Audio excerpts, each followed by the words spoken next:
Bab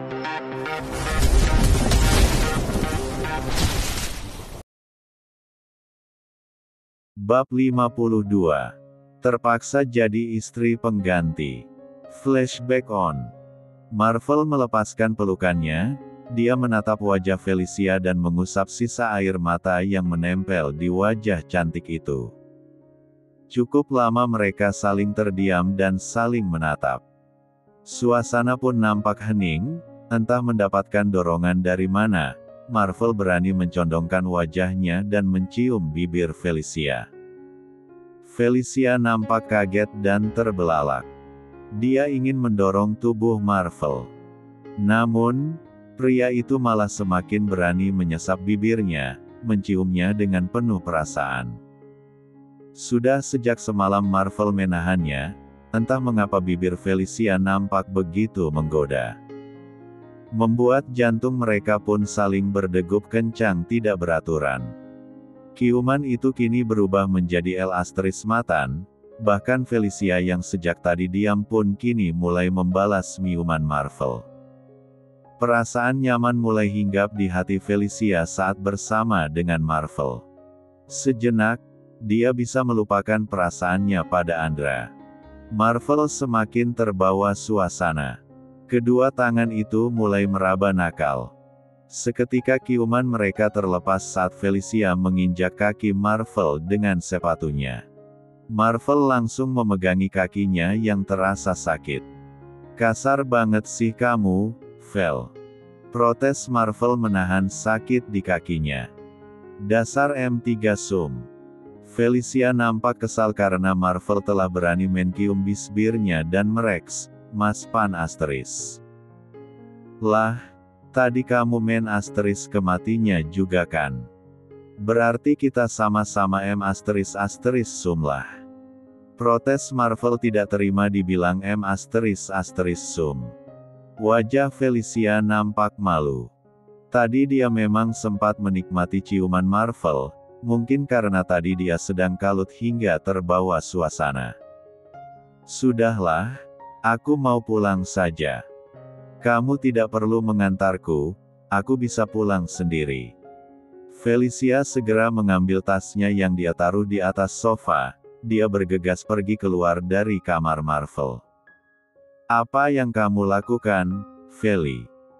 Bisa-bisanya kamu terbuai tadi dengan ciuman pria M sum itu," umpat Felicia dalam hati.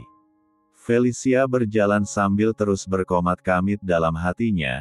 Dia mengutuk dirinya sendiri, bisa-bisanya tadi dia tergoda dan membalas ciuman Marvel. Tidak mungkin kan dia menyukai pria itu. "Felicia, tunggu Vel." Marvel meraih jaketnya di atas sofa dan mengambil kunci mobilnya di atas meja. Dia berlari keluar untuk mengejar Felicia.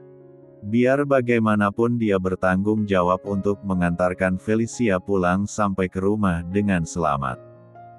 Selama di dalam mobil keduanya nampak terdiam. Mereka merasa saling canggung gara-gara kejadian di dalam kamar tadi. Marvel segera menghentikan mobilnya saat mereka sudah sampai di halaman rumah orang tua Felicia. "Vel, soal tadi." Felicia segera memotong ucapan Marvel. "Jangan dibahas. Aku mau minta maaf, Vel." Felicia tidak menjawab, dia membuka pintu mobil dan segera turun tanpa menoleh ke arah Marvel. "Terima kasih," ucap Felicia sebelum menutup pintu mobil dengan keras. Kemudian dia bergegas masuk ke dalam rumah tanpa mempersilahkan Marvel untuk masuk. Marvel menghembuskan nafas kasar. "Salah lagi kan aku." Flashback end. Radit. Raditya Mahardika, dia adalah pria yang pernah menjadi krus Luna saat di SMA dulu. Mereka tidak pernah berpacaran, namun bisa dibilang jika Radit adalah cinta pertama bagi Luna. Saat itu Luna sedang memanjat pohon mangga di belakang sekolahnya. Hingga bel masuk kelas berbunyi, Luna masih tetap berada di atas pohon karena merasa kesulitan untuk turun. Beruntung Radit datang dan membantu Luna untuk turun dari atas pohon. Radit sendiri cukup populer di kalangan para gadis. Selain memiliki wajah tampan, pria itu selalu terlihat ramah kepada siapapun. Beberapa gadis bahkan rela menyatakan perasaannya duluan, namun selalu ditolak oleh Radit. Luna segera menurunkan pandangannya dan buru-buru membuka tas selempang yang dia pakai. Dia mengambil kacamata hitamnya dan langsung memakainya untuk menutupi wajahnya. Tanpa menerima uluran tangan dari Radit, Luna segera bangun dan berpura-pura tertawa. Maaf, aku tidak sengaja. Luna membungkukkan sedikit badannya sambil menutupi wajahnya dengan satu tangannya. Kamu, Luna kan? Tanya Radit sekali lagi. Bukan, aku.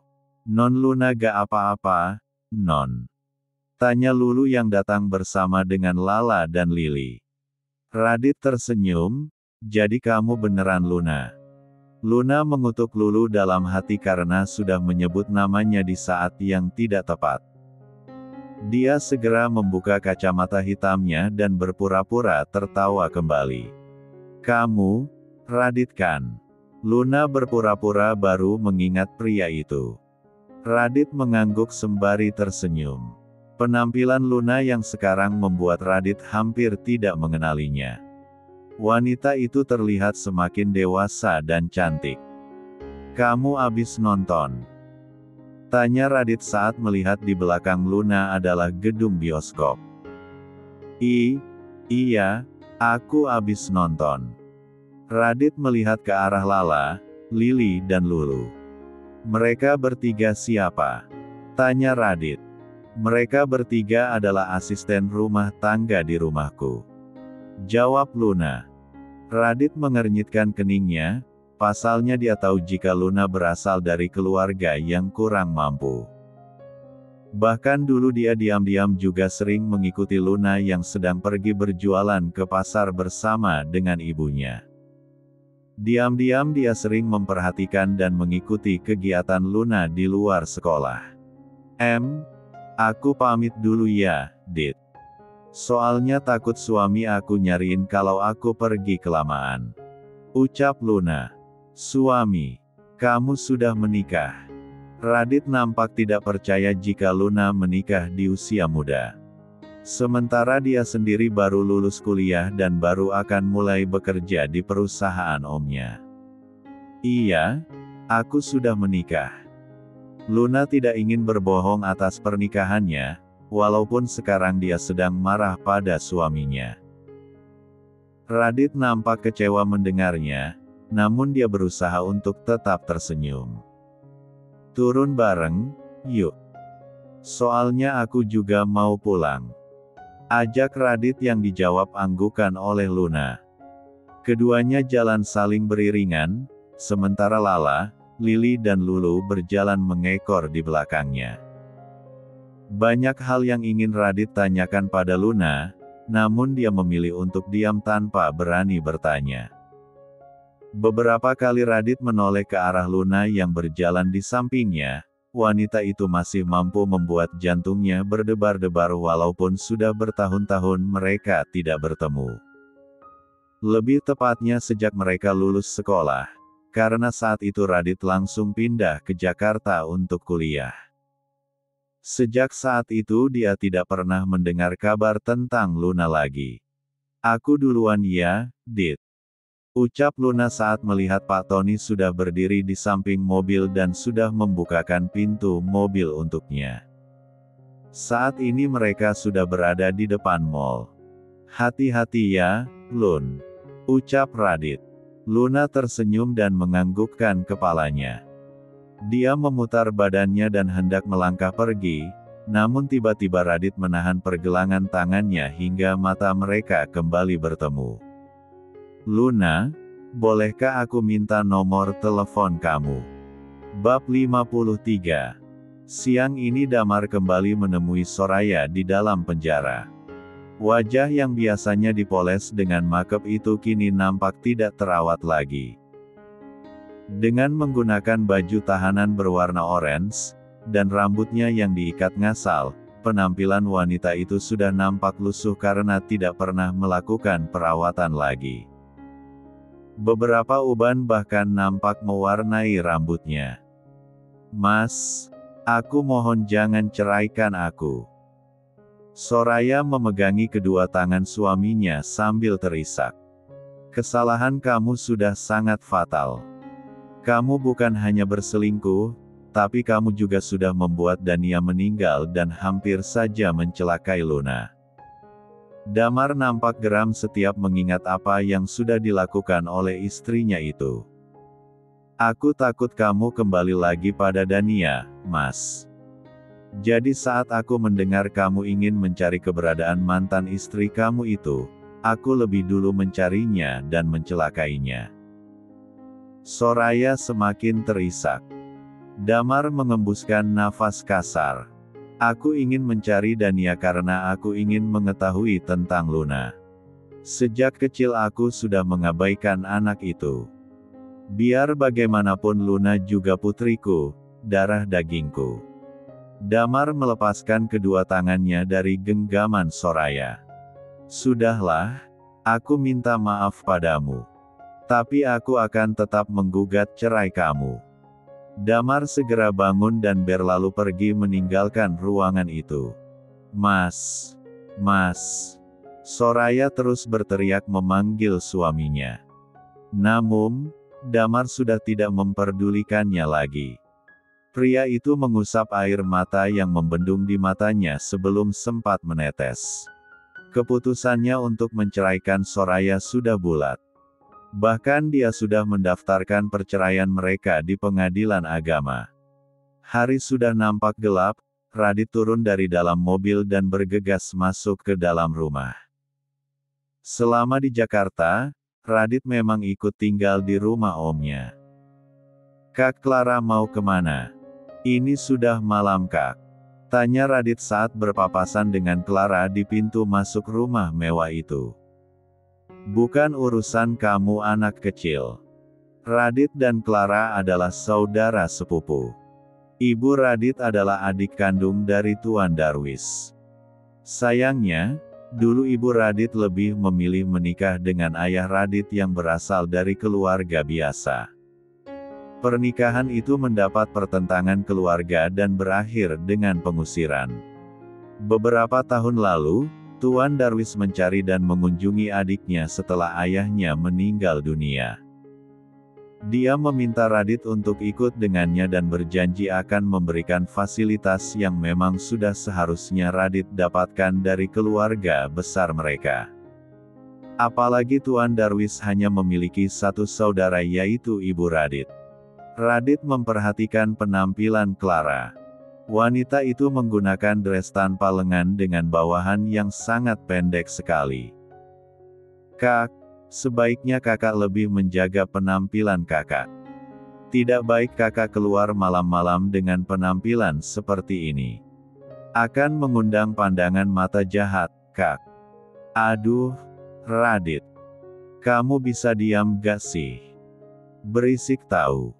Mending kamu bantuin papa aku dengan bekerja di kantor papa, daripada kamu sibuk ngurusin aku." Clara bergegas pergi dan masuk ke dalam mobilnya tanpa memperdulikan Radit lagi. Radit hanya menggeleng-gelengkan kepalanya menatap kepergian mobil Clara yang melaju pergi meninggalkan area halaman rumah itu. Kemudian dia bergegas masuk ke dalam kamarnya dan mendudukkan dirinya di tepi ranjang. Dibukanya laci meja di samping ranjangnya dan diambilnya sebuah album foto lama. "Bisnis Anda tertunda karena regulasi perdagangan global." Radit membuka album foto itu, nampak di sana foto-foto dirinya yang masih menggunakan seragam SMA. Terselip di antaranya foto seseorang yang menjadi cinta pertamanya. Andra melangkahkan kakinya masuk ke dalam rumah. Tak seperti biasanya, malam ini dia tidak mendapatkan sambutan dari sang istri. Luna sedang duduk di sofa ruang tengah, wanita itu sedang asyik berkirim pesan dengan seseorang. Bahkan layar televisi yang sedang menyala pun dibiarkan menganggur. Sedang berkirim pesan dengan siapa? Tanya Andra saat melihat istrinya itu sibuk dengan ponselnya dan nampak senyum-senyum sendiri. Teman. Jawab Luna tanpa mengalihkan pandangannya dari layar ponselnya. Andra menarik nafas panjang. Aku sudah pulang. Andra mengingatkan Luna jika dirinya sekarang sudah di rumah. Oh. Hanya itu kata sambutan untuk suami kamu yang baru pulang ini. Andra nampak tidak percaya dengan sambutan hambar yang diberikan oleh istrinya. Luna menyimpan ponselnya di atas meja, kemudian dia segera bangun untuk menatap wajah suaminya. Kamu mau mandi atau makan malam dulu? Biar aku siapkan. Andra menghembuskan nafas kasar. Sudah cukup, Lun. Aku tidak bisa seperti ini terus. Aku tahu kamu masih marah padaku, aku minta maaf. Andra mengatakannya dengan tulus. Dia merasa serba salah karena terus diabaikan oleh Luna. Aku tidak marah. Sebaiknya kakak mandi saja dulu, sambil menunggu kakak mandi, aku akan memanaskan lagi makanannya. Ucap Luna seolah tidak terjadi apa-apa. Tidak perlu, aku sudah tidak lapar. Andra bergegas pergi meninggalkan ruang tengah. Dia berjalan menaiki tangga menuju ke kamarnya. Dibukanya jas yang menempel di tubuhnya dan dilemparkannya ngasal. Dia langsung masuk ke dalam kamar mandi dan menyalakan shower. Guyuran air shower membasahi tubuhnya yang masih terbalut kemeja putih. Satu tangannya menempel ke tembok dan kepalanya menengadah ke atas. Hatinya begitu miris setiap kali melihat sikap dingin yang ditunjukkan Luna padanya. Andra tidak menyalahkan jika Luna sampai marah.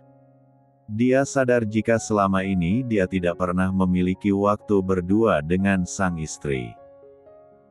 Luna pasti merasa sangat bosan karena harus menghabiskan waktunya berada di dalam rumah. Merasa sudah cukup lama berada di dalam kamar mandi, Andra segera melangkahkan kakinya keluar dengan menggunakan handuk kimono untuk menutupi tubuhnya. Dilihatnya sang istri yang sudah tidur terlelap di atas ranjang. Dipandanginya wajah itu semakin mendekat. Tanpa permisi, dibaringkannya tubuhnya di samping sang istri. Dibelainya dengan lembut wajah yang selalu dia rindukan itu.